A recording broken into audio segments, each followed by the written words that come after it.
ব্যস্ততার মাঝে আমার রবকে যেন আমি ভুলে না যাই। ভালো কথা বলবো, না পারলে চুপ থাকবো, চুপ থাকতে না পারলে ঘুমায় থাকবো।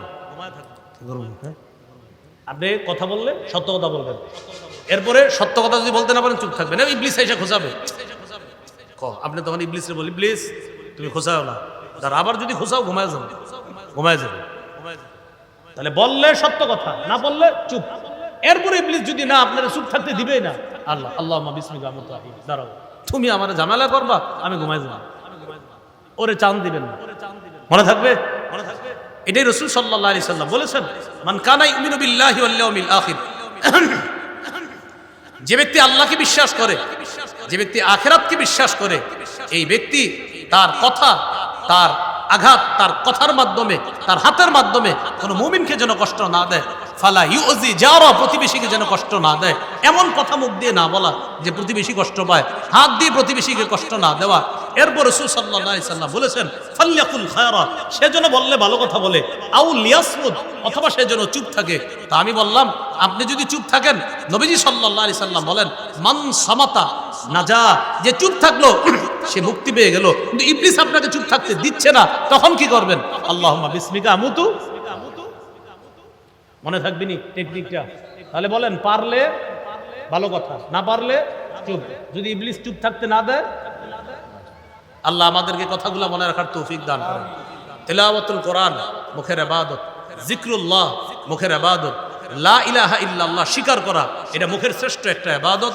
সত্য কথা বলা মুখের ইবাদত। হাদিসে আছে, এই জামানায় যদি কেউ উঠতে বসতে ক্রয় বিক্রয় সদা সর্বদা সত্য কথা বলে, হাত্তা ইয়াকুনা ইনদাল্লাহ ওয়া ফি রিওয়ায়া ইউকতাবা ইনদাল্লাহি সিদ্দিকা, আল্লাহর কাছে তার নামটা আবু বকরের নাম যেমন সিদ্দিক, ওই ব্যক্তির নাম এই জামানায় আল্লাহর খাতায় সিদ্দিক বলে লিপিবদ্ধ হয়ে যাবে। তাহলে সদা সর্বদা কি বলবো? সত্য কথা, এটা মুখের ইবাদত। 3 নাম্বার আল ইবাদাতু বিল জাসাদ, শারীরিক ইবাদত। 1 নাম্বার গেল কলবের ইবাদত। উলামা হযরতরা অন্যরা বলেন, কলবের ইবাদতের একটা দৃষ্টান্ত বলেন তো কেউ? নিয়ত করা, মাশাআল্লাহ। আরেকটা বলেন তো? ইখলাস। আরেকটা বলেন তো? হ্যাঁ, লা ইলাহা ইল্লাল্লাহর বিশ্বাস, মাশাআল্লাহ। মৌখিক ইবাদতের একটা দৃষ্টান্ত বলেন। আচ্ছা, মাশাআল্লাহ, সত্য কথা বলা, ঠিক আছে। আর মাশাআল্লাহ তিলাওয়াতুল কোরআন। আরেকটা জিক্রুল্লাহ। আরেকটা লা ইলাহা ইল্লাল্লাহর স্বীকৃতি, এটা মুখের শ্রেষ্ঠ একটা ইবাদত। 3 নাম্বার আল ইবাদাতু বিল জাসাদ, শারীরিক ইবাদত। শারীরিক ইবাদত কি? মাশাআল্লাহ, একটু আগে আমরা যেটা করছি, আসসালাহ, নামাজ পড়া, এটা শারীরিক ইবাদতের মধ্যে শ্রেষ্ঠ একটা ইবাদত, নামাজ পড়া।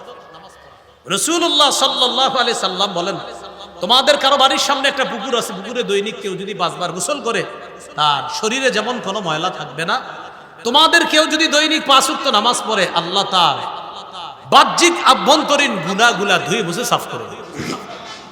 এই জন্য আমার সাথে একটা কথা আমরা সবাই বলি, বলেন, হাজারো ব্যস্ততার মাঝে একটি কাজ সর্বাধিক গুরুত্ব দিব, নামাজ। আবার হাজারো ব্যস্ততার মাঝে একটি কাজ সর্বাধিক গুরুত্ব দিব, নামাজ। বলেন, বিয়ের দিনে, ঈদের দিনে নামাজকেও গুরুত্ব দিব। এটা কেন বললাম? বিয়ের দিন, ঈদের দিন, ঈদের দিন হ্যাঁ নামাজ পড়বেন না, কি নামাজ পড়বেন না? আজকে ঈদের দিন, হাসি দিয়া বলে ঈদের দিন, তো ঈদের দিন নামাজ পড়বেন না? আর যদি আল্লাহ দিছে, যদি কোরবানির ঈদের দিন যদি হয়, নামাজ পড়বেন না? তো গরু কাটবে তো, আরে নামাজ পড়বেন না, হয় গোস্ত, আর নামাজ পড়বেন না, হয় গোস্ত। কোরবানি ঈদের দিন গোস্ত। আপনাদের মনে থাকার কথা, 7 বা 8 বছর, 8 বছর না, 9-10 বছর আগে কোরবানির ঈদের দিন জুমার দিন, মানে জুমার দিন কোরবানি ঈদের দিন, সেদিন আপনারা যারা যারা জুমা পড়াইছেন আপনারাই বলতে পারবেন, ঢাকা শহরের বড় বড় মসজিদে 1-2 কাতার, 1.5 কাতার, 2.5 কাতার বসে। কেন? সবাই হজে গেছে কোরবানি ঈদের দিন। আপনি চিন্তা করতে পারেন, মুসলমানের দেশ এটা, রবের এক ইবাদত পালন করতে গিয়ে আরেক ইবাদত ছেড়ে দিল, ফরজ ইবাদত ছেড়ে দিল। এইটা আপনাদের কে শিখাইলো? ইবাদত। কোরবানি ইবাদত কার জন্য করছি? আপনি নামাজ ছাড়লেন কেন? এটা গেল ঈদের দিনের কথা। আর বিয়ের দিন বরযাত্রী কন্যারই উঠায় নেয়, নামাজের সময় হয়, নামাজ পড়বেন। কি ঘটনা? কি নামাজ পড়বেন?